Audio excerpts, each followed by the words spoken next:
when I went to college, it was the first time I'd been away really from home. I remember not bawling my eyes out, but my mother goes, okay, we're gonna leave now. I was like, leave? What?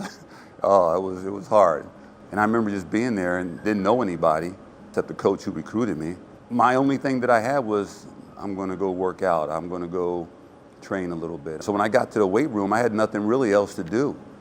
I was training, and I saw the benefits of it my freshman year. I'm like, oh, these are the freshman records. They were telling me, don't worry about him. He's gonna do this 800 test. He's pretty fast. He's this or that. When I remember going out, and they're like, man, what are you going out so fast for? And I'm just in my own little world, just going through it. We saw guys that were bigger, guys that were stronger, guys that were more advanced. I'm playing against guys that are 4, maybe 5 years, maybe some 6 years older than me, had cars, had a whole nother experience. But the training aspect, they never had to worry about, was I gonna be there on time? But I had some friends who were like, yeah, you know, you're getting stronger, man, you're getting faster, and I saw it. So it did benefit that way. How did those friends help you throughout college and high school? Well, I was at Villanova. It was like 45 minutes away from where I grew up. I got a chance to come to Villanova. I'm coming in as a linebacker, as a freshman. They already had 2 linebackers. I think they were all conference or something. And they got kicked out of school. Again, crazy. Both of them got kicked out of school. 2 starting guys. So now they're like, okay, we're down to me and a couple other people. And I'm just working out. So the first game, okay, Griggs, you're gonna go and you're gonna start. And I'm like, start? Like, I just got here like 2 months ago or so. You get your names on the back of your jersey, or you're playing in front of the crowd, you're in college. You start realizing that this isn't high school anymore. It's a little bit more at stake. So I liked it because for me, that experience for me to come in as a freshman, not that I was really tearing it all up, but you had to come in there and take your bumps and bruises, which I did. What made recovery so important to you in your game? You'll hear me sometimes say, make your body do what you want it to do. Don't let your body dictate how you are. I got involved in some martial arts later on, but I always liked Bruce Lee and stretching and doing splits and stuff like that. Just, I want to do things that normal players did not do. And so that was another element that I did things in secret that people did not see me do. So when they saw me come to practice or saw me in a game, they started telling me, man, don't you get tired? Don't you? Yeah, I'm as tired as you are. But I'm just making some choices of how I'm showing it. And I saw that my conditioning was a big part of just people's attitude on how I am.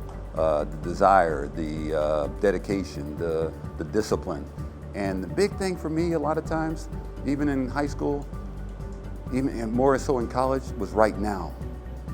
Right now, what are you doing? Now. Not what I did before, not what game I had last week, not my highlights of last year. Now. I didn't want to be a complainer. And once I got that, it was easy for me to go like, as soon as I hear somebody complain, it was like, okay, whew, I almost slipped. I'm not gonna slip today. I'm not. Did you have a mentor throughout your high school or college career that you looked up to or helped you get that certain attitude on and off the field? I remember looking up to Franco Harris when I was in Williamsboro, New Jersey. He's from Burlington County. And when I found out Franco Harris is from this area, Rancocas Valley, and I played against his brother in high school, okay, Pete Harris, I was like, wow, that was the greatness. And I used to like Franco Harris, number 32. I used to love the Steelers, and just seeing that before I even got here and all that, but seeing that he's doing it, the Immaculate Reception and all that, it was like, wow, okay. Then I got into what position I want to play, linebacker, Jack Lambert, thin linebacker, tall, okay, here I am. So 58, you couldn't have told me anything. So I try to emulate some things that they did. I embraced that. Nobody's gonna know how I'm doing this. They're gonna see the results, but they're not gonna see how I did it. They're not gonna see me put in the early morning stuff before school. They're not gonna see me stretch. They're not gonna see what I eat. They're not gonna see the individual isolated things that I do, and I don't expect them to. And people see the results. I'm getting ready to go into my senior year at Villanova. They get rid of the whole football program. Now, I have no football. And I'm, okay, no football, that's fine, I'm gonna still work out. And they said, hey, Ohio State's in the coach's office, they wanna talk to you. And I'm like, for what? Oh, I think they may wanna see if you wanna come out there. I have 1 year left, what do they want me to come out there for?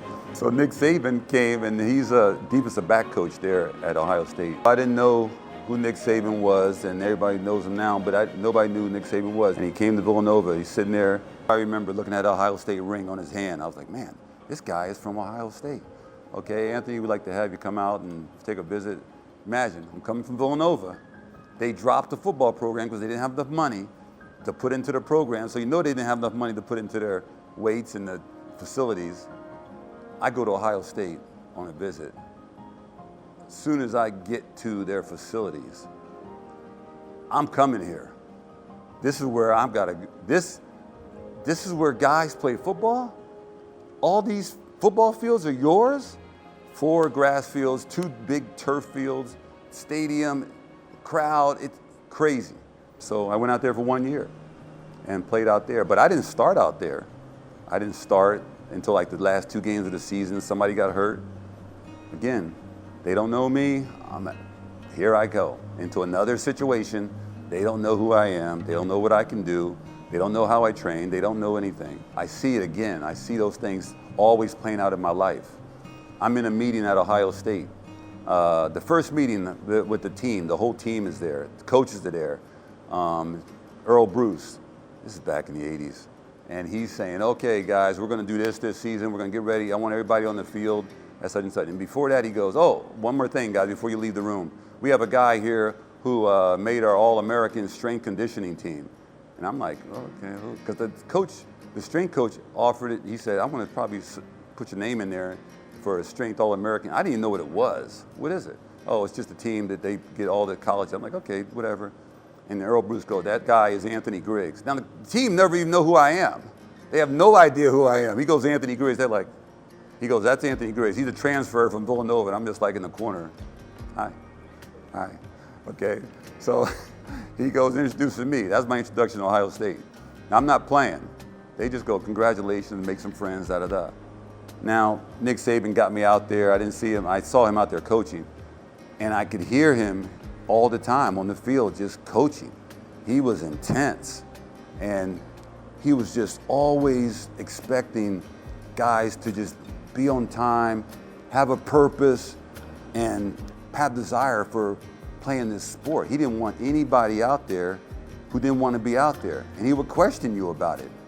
Do you really want to be out here? Because it doesn't look like you want to be out here. You know, those really coming at you.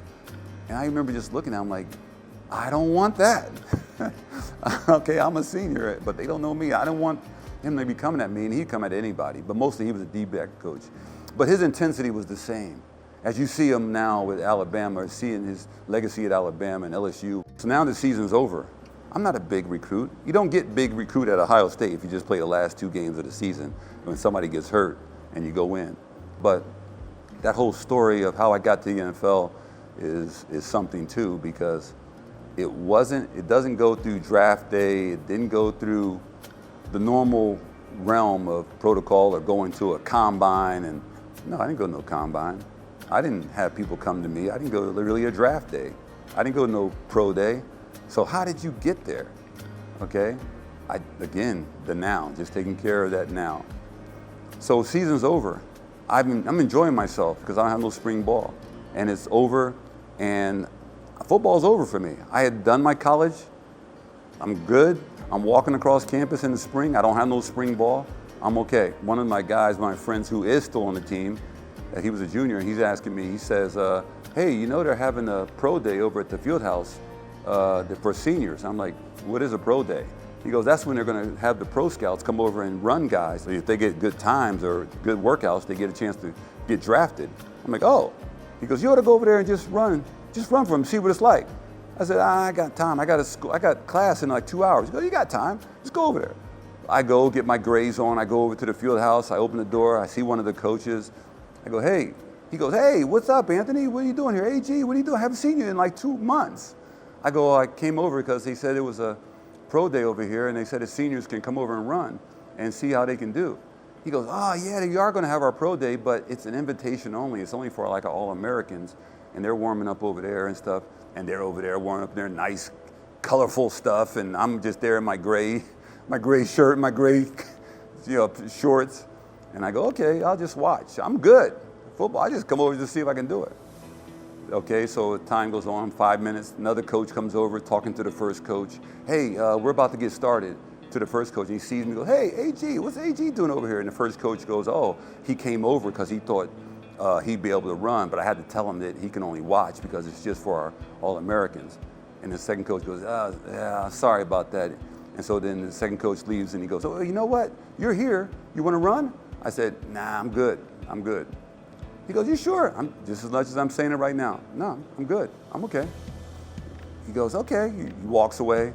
He looks at me one more time. He goes, AG, you're here. You might as well run. I said, okay, I'll go run. I run. I do a couple of drills. It lasts about an hour. I'm doing stuff. They don't know me because he's like, hey, we're going to add Anthony Griggs to the list. He's a guy that's transferred from Villanova. I'm like, what is he doing? Okay. So afterwards, a couple of scouts come over to me. Hey, you ran pretty well. I like the way you run. I like the way you move. You got some film on you? I'm like, I don't know if they do or if they don't. Okay, you have well, can we get in touch with your agent? I'm like, agent?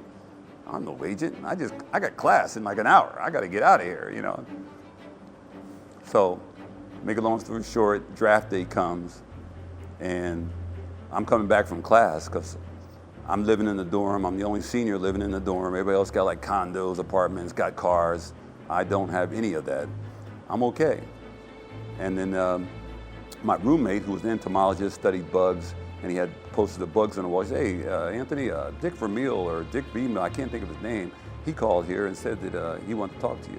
I'm like, Dick Vermeil, I'm from South Jersey. That's Philadelphia Eagle country. I thought it was a joke. Dick Vermeil, Dick Vermeil called here. The head coach of the Philadelphia Eagles, what's he calling here for? He calls back, hey, Anthony, this is Dick Vermeil, the Eagles. We're thinking of drafting you. I'm like, okay, here we go, joke, okay? He calls me back, hey, Anthony, how's it feel to be a Philadelphia Eagle? We draft you in the 4th round. I'm like, okay, yeah, it feels good. I'm just going along with the joke. Yeah, it feels good, great. I'm looking forward to going back home. He said, my secretary's gonna call in, talking to me. I said, okay, sure. She goes, okay, we're set. I'm gonna give you confirmation. And I'm like, wait, what is this? She goes, I'm calling you because I'm trying to get you out here. I'm like, okay, is this real? Yeah. I'm like, wow, it's drafted. Okay, call Mom, I'm coming home tomorrow. She goes, what do you get kicked out of school or something? What happened? Okay, I had to tell her the whole thing. I go there the next day. I'm sitting there with the 1st round, 2nd round, 3rd round. Here I am, like a Cinderella, just looking around like, this is new to me, guys. I don't care. So they're like looking at me like, hey, they look at my name tag, Anthony Griggs. Did you make all Big Ten? I'm like, no. All Big Ten? No, I don't even know who's on the team. He goes, were you 2nd team, 3rd team? Nope. Were you All-American 3rd team? No. I wasn't. I just had to tell him I wasn't an All-American in anything. You're drafted in the 4th round, and I was an All-American in ACC and this other stuff and SEC, I said, well, I don't know. I just told him my story. Here I am with you guys, and here we go again. You don't know me. You don't know anything about me. So that's how I fell into a lot of the things. So it was kind of neat to go into those situations. At high school, 8th grade to 9th grade, 9th grade to high school to Villanova, Villanova to Ohio State to the next level. It never stops. It never stops. And that's how I approach it. And here I am at Fox Chapel.